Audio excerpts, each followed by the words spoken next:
Hello. बोला बाते से कौना मजबूर बाड़ू हो,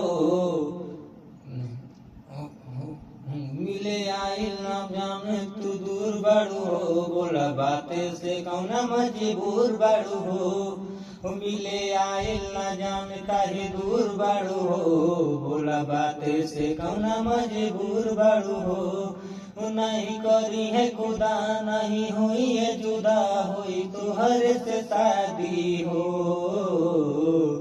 यदि अलग ही दुनिया करा दी हो, बन जाइए राजी भर अपराधी हो। यदि अलग ही दुनिया करा दी हो, बन जाइए राजी भर अपराधी हो। तो हेलो दोस्तों, हम सब यहाँ पे भोरे आए हैं जैसा कि स्टूडियो में। आप लोग को भी आना है तो आइए।